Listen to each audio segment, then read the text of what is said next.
আকাশবাণী কলকাতা স্থানীয় সংবাদ পড়ছি রক্তিম ভট্টাচার্য। আজকের বিশেষ বিশেষ খবর।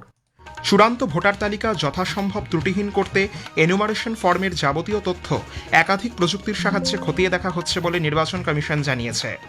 বন্দে মাতারাম রচনার 150 বছর উপলক্ষে লোকসভায় আগামীকাল বিশেষ আলোচনা হবে। প্রধানমন্ত্রী নরেন্দ্র মোদী এর সূচনা করবেন। কলকাতায় আজ একটি সংগঠনের উদ্যোগে 5 লক্ষ কণ্ঠে গীতা পাঠের অনুষ্ঠান চলছে। বেসরকারি বিমান সংস্থা ইন্ডিগোকে তার বাতিল উড়ানের জন্য অবিলম্বে যাত্রীদের টিকিটের দাম ফেরত দেওয়ার নির্দেশ দেওয়া হয়েছে। অতিরিক্ত যাত্রী ভিড় সামাল দিতে ভারতীয় রেল বিশেষ ট্রেন চালাচ্ছে। উত্তরে বাতাসের অবাধ প্রবেশের ফলে রাজ্যের প্রায় সর্বত্রই সর্বনিম্ন তাপমাত্রা আজ স্বাভাবিকের নিচে রয়েছে। গোয়ার ফতোরদায় সুপার কাপ ফুটবলের ফাইনালে আজ ইস্টবেঙ্গল এফসি গোয়ার মুখোমুখি হবে। আসছে বিস্তারিত সংবাদে। চূড়ান্ত ভোটার তালিকায় মৃত, স্থানান্তরিত বা ডুপ্লিকেট ভোটার যাতে না থাকে তা নিশ্চিত করতে একাধিক প্রযুক্তি ব্যবহার করছে নির্বাচন কমিশন। আধার তথ্য ভাণ্ডার, জন্মমৃত্যুর তথ্য, জনসংখ্যাগত দিক থেকে সমজাতীয় তথ্য বা ডেমোগ্রাফিক্যালি সিমিলার এন্ট্রি ও ছবির মিল চিনে বের করার সফটওয়্যারের সাহায্যে ভোটারদের তথ্য মিলিয়ে দেখা হচ্ছে। রাজ্যের অতিরিক্ত মুখ্য নির্বাচনী আধিকারিক অরিন্দম নিয়োগী আকাশবাণীকে জানিয়েছেন, কমিশনের নির্দেশ মেনে বর্তমানে এনিউমারেশন সংক্রান্ত তথ্য পুনরায় খতিয়ে দেখা হচ্ছে। তাই বহুমুখী তথ্য ভাণ্ডার মিলিয়ে দেখা হচ্ছে। পুরো কাজ নির্ধারিত সময়ের মধ্যেই শেষ হবে বলেও জানান তিনি। অরিন্দমবাবু আরও জানান যে 7,66,00,000 ভোটারকে এনুমারেশন ফর্ম দেওয়া হয়েছিল, তার মধ্যে 7,61,00,000 ফর্ম ইতোমধ্যেই প্রক্রিয়াকরণ সম্পূর্ণ হয়েছে। মোট ফর্মের 92% ডিজিটাইজ করা ছাড়াও 7.2% ফর্ম আনকালেক্টেবল বা সংগ্রহযোগ্য নয় বলে চিহ্নিত হয়েছে। ভোটার তালিকায় যোগ্য ভোটারদের নাম থাকা সুনিশ্চিত করার লক্ষ্যে প্রতিটি বুথে বিএলওদের সঙ্গে বিএলএ 2দের বৈঠক সেরে ফেলার জন্য রাজ্যের মুখ্য নির্বাচনী আধিকারিক নির্দেশ দিয়েছেন। 11 ডিসেম্বর এনুমারেশন পিরিয়ড শেষ হওয়ার আগে এই বৈঠক করতে হবে। গতকাল রাজ্যের মুখ্য নির্বাচনী আধিকারিকদের এই নির্দেশ দেওয়া হয়েছে। পাশাপাশি প্রতিটি বুথে 1200 ভোটদাতা রাখার প্রেক্ষিতে ভোট কেন্দ্রগুলির র্যান্ডামাইজেশন অবিলম্বে চূড়ান্ত করতেও বলা হয়েছে। বহুতল ভবন, হাউসিং কমপ্লেক্স, কলোনি ও সোসাইটিগুলির মধ্য থেকে নতুন ভোট গ্রহণ কেন্দ্র খোলার প্রস্তাব জমা দিতেও বলা হয়েছে। লোকসভায় আগামীকাল বন্দে মাতারামের 150তম বার্ষিকী নিয়ে একটি বিশেষ আলোচনা শুরু হবে। সরকারি সূত্রে খবর, প্রধানমন্ত্রী নরেন্দ্র মোদী বিতর্কের সূচনা করবেন। সংসদ বিষয়ক মন্ত্রী কিরেন রিজিজু গত সপ্তাহে সংবাদ মাধ্যমে জানিয়েছিলেন, বেলা 12টায় দিনভর এই আলোচনার সূত্রপাত হবে।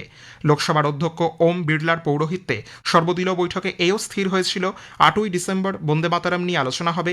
নির্বাচনী সংস্কার নিয়ে আলোচনা হবে 9ই ডিসেম্বর। কলকাতায় আজ 5 লক্ষ কণ্ঠে গীতা পাঠের অনুষ্ঠান চলছে।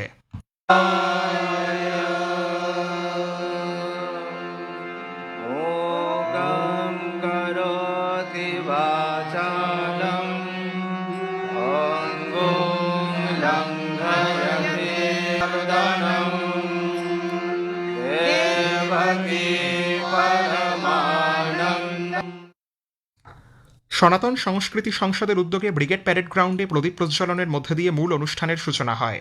গীতা পাঠের আগে বেদপাঠ আয়োজন করা হয়।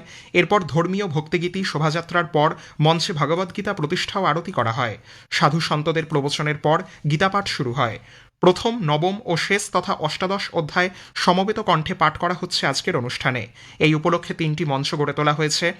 মূল পার্থসারথী মঞ্চে 150 জন সাধুসন্ত উপস্থিত রয়েছেন। চৈতন্য মহাপ্রভু মঞ্চ ও শঙ্করাচার্য মঞ্চে অন্যান্য সাধুসন্তরা রয়েছেন।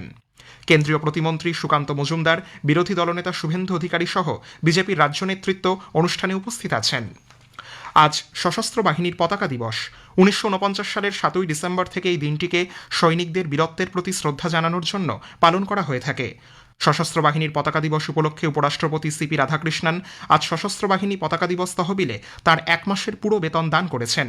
একটি সোশ্যাল মিডিয়া পোস্টে উপরাষ্ট্রপতি সব নাগরিককে সশস্ত্র বাহিনী পতাকা দিবস তহবিলে স্বেচ্ছায় অনুদান দিয়ে সেনা, শহীদ জওয়ান এবং তাদের পরিবারের সঙ্গে সংহতি প্রকাশ করার আবেদন জানিয়েছেন। সশস্ত্র বাহিনীর পতাকা দিবস উপলক্ষে আজ প্রধানমন্ত্রী নরেন্দ্র মোদী বলেছেন, তারা বরাবর নির্ভীক চিত্তে দেশকে রক্ষা করে আসছেন। প্রতিরক্ষামন্ত্রী রাজনাথ সিং সেনাদের শৌর্য ও আত্মত্যাগের প্রতি গভীর শ্রদ্ধা জানিয়েছেন। সশস্ত্র বাহিনীর পতাকা দিবসে chief of defence staff general Anil Chauhan আজ ভারতীয় সশস্ত্র বাহিনীর সকলকে শুভেচ্ছা জানিয়েছেন। শ্রী চৌহান ভারতের প্রতিরক্ষা ব্যবস্থা এবং জাতীয় নিরাপত্তায় তাদের অদম্য মনোভাব এবং স্থায়ী অবদানের স্বীকৃতি দিয়েছেন। তিনি দেশের সব সীমান্ত জুড়ে জাতির সার্বভৌমত্ব রক্ষায় স্থল, নৌ ও বায়ুসেনার অটল প্রতিশ্রুতি, বীরত্ব, নিষ্ঠা এবং ত্যাগের প্রতি শ্রদ্ধা জানিয়েছেন। ওয়াকফ সম্পত্তির ব্যবস্থাপনার জন্য কেন্দ্রীয় সরকারের খোলা উমিদ পোর্টালে তথ্য আপলোড করা গতকাল সরকারিভাবে বন্ধ হয়ে গেছে। সংখ্যালঘু বিষয়ক মন্ত্রক জানিয়েছে 1995 সালের উমিদ আইন এবং সুপ্রিম কোর্টের স্পষ্ট নির্দেশ অনুযায়ী এই পোর্টাল খোলা রাখার 6 মাসের সময়সীমা গতকালই পেরিয়ে গেছে।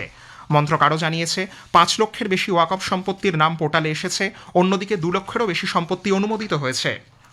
দলীয় কর্মসূচিতে অংশ নিতে মুখ্যমন্ত্রী মমতা ব্যানার্জি নদিয়া ও কোচবিহার সফরে যাচ্ছেন। আগামী 9 তারিখ তিনি কোচবিহারের রাসমেলা ময়দান এবং 11 তারিখ নদিয়ার কৃষ্ণনগরে পদযাত্রা ও জনসভায় অংশ নেবেন। খবর শুনছেন আকাশবাণী কলকাতা কেন্দ্র থেকে। আমাদের সংবাদ শোনা যাচ্ছে ইউটিউব চ্যানেল আকাশবাণী সংবাদ বাংলা, ফেসবুক ও ইনস্টাগ্রাম আকাশবাণী সংবাদ কলকাতা এবং এক্স হ্যান্ডেল AIR নিউজ কলকাতাতে। অসামরিক উড়ান চলাচল মন্ত্রক অবিলম্বে বিমানযাত্রীদের টিকিট বাবদ বকেয়া অর্থ মিটিয়ে দেওয়ার জন্য ইন্ডিগো বিমান সংস্থাকে নির্দেশ দিয়েছে। আজ রাত 8টার মধ্যে বাতিল উড়ান বাবদ যাত্রীদের টিকিটের সমস্ত অর্থ ফেরত দিতে হবে বলে মন্ত্রক জানিয়েছে। এছাড়াও উড়ান বাতিলের জন্য যেসব যাত্রীর ভ্রমণ পরিকল্পনা পরিবর্তন করতে হয়েছে তাদের টিকিটের উপর কোনো লেভি বা অন্যান্য চার্জ নেওয়া চলবে না। এই সব নির্দেশ অমান্য করা হলে ইন্ডিগোর বিরুদ্ধে কঠোর ব্যবস্থা নেওয়া হবে বলে মন্ত্রক সূত্রে জানানো হয়েছে। অসামরিক বিমান চলাচল কর্তৃপক্ষ DGCA অসংখ্য বিমান বাতিল এবং যাত্রী পরিষেবা ব্যাহত হওয়ার কারণে ইন্ডিগো সংস্থার মুখ্য কার্যনির্বাহী আধিকারিক পিটার এলবার্টসকে কারণ দর্শানোর নোটিশ দিয়েছে। নোটিশে বলা হয়েছে বিমান সংস্থাটির অভ্যন্তরীণ বিভ্রাটের কারণে flight duty time limit FDTL মারাত্মকভাবে ক্ষতিগ্রস্ত হয়। পরিকল্পনাবিহীন কাজকর্মের জন্য DGCA সংস্থাটির কড়া সমালোচনা করেছে। গতকাল থেকে শুরু করে 3 দিনে দেশের বিভিন্ন প্রান্তে 89টি বিশেষ ট্রেন পরিষেবা ঘোষণা করেছে রেলওয়ে। শীত মরশুমে ব্যাপক বিমান বাতিল এবং অতিরিক্ত ভিড়ের প্রেক্ষিতে এই বিশেষ ট্রেনগুলি চালু করা হচ্ছে। রেল ভ্রমণের ক্রমবর্ধমান চাহিদার কথা মাথায় রেখে এবং পর্যাপ্ত সংযোগ নিশ্চিত করার লক্ষ্যে এই পদক্ষেপ নেওয়া হয়েছে। বিমান পরিষেবা বিপর্যস্ত হওয়ার জেরে যাত্রীদের অতিরিক্ত ভিড় সামাল দিতে পূর্ব রেল হাওড়া নিউ দিল্লি এবং শিয়ালদা লোকমান্য তিলক স্টেশনের মধ্যে বিশেষ ট্রেন চালানোর সিদ্ধান্ত নিয়েছে। আগামীকাল 8ই ডিসেম্বর হাওড়া নিউ দিল্লি স্পেশাল রাত 11টায় হাওড়া থেকে এবং আগামী 10ই নভেম্বর সকাল 7:30টায় নিউ দিল্লি হাওড়া স্পেশাল নিউ দিল্লি স্টেশন থেকে ছাড়বে। শিয়ালদা লোকমান্য তিলক স্পেশাল শিয়ালদা থেকে আগামীকাল রাত 11টা10 ছাড়বে এবং ফিরতি ট্রেন 11ই ডিসেম্বর সকাল 6:30টায় লোকমান্য তিলক স্টেশন থেকে ছাড়বে। যাত্রী সুবিধার্থে উত্তর পূর্ব সীমান্ত রেল 18টি বিভিন্ন ট্রেনে মোট 20টি কোচ যোগ করেছে বলে জানা গেছে। ভারতীয় নভোশ্চর এবং বায়ুসেনার গ্রুপ ক্যাপ্টেন শুভাংশু শুক্লা আজ বলেছেন, কৃত্রিম বুদ্ধিমত্তা দেশের অগ্রগতির প্রতিটি ক্ষেত্রে অবিচ্ছেদ্য অঙ্গ হয়ে উঠেছে। নতুন দিল্লিতে ভারতের প্রথম শহরকেন্দ্রিক AI innovation engine Delhi AI grind শীর্ষক একটি অনুষ্ঠানে ভাষণ দিতে গিয়ে শ্রী শুক্লা উল্লেখ করেন, কৃত্রিম মেধা এখন সব ক্ষেত্রেই ব্যবহার করা হচ্ছে। তিনি আরও বলেন, 2047 সালের মধ্যে বিকশিত ভারতের স্বপ্ন সাকার করে তুলতে AIকে আরও বিস্তৃত ক্ষেত্রে ব্যবহার করতে হবে। দক্ষিণ 24 পরগনার নোদাখালী থানার বিদিরাতে গতরাতে এক 40 বছরের মহিলার রক্তাক্ত দেহ উদ্ধার ঘিরে চাঞ্চল্য ছড়িয়েছে। মহিলাকে ধর্ষণ করে খুন করা হয়েছে বলে প্রাথমিক অনুমান। রাতেই দেহটি উদ্ধার করে ময়নাতদন্তে পাঠিয়েছে পুলিশ। এই ঘটনায় এক নাবালক সহ 2জনকে গ্রেপ্তার করা হয়েছে। উত্তরে বাতাসের অবাধ আগমনে রাজ্যের প্রায় সর্বত্রই সর্বনিম্ন তাপমাত্রা স্বাভাবিকের নিচে রয়েছে। দক্ষিণবঙ্গে আজ সবথেকে কম সর্বনিম্ন তাপমাত্রা রেকর্ড করা হয়েছে শ্রীনিকেতনে 9.8 ডিগ্রি সেলসিয়াস, স্বাভাবিকের চেয়ে যা প্রায় 4.2 ডিগ্রি কম।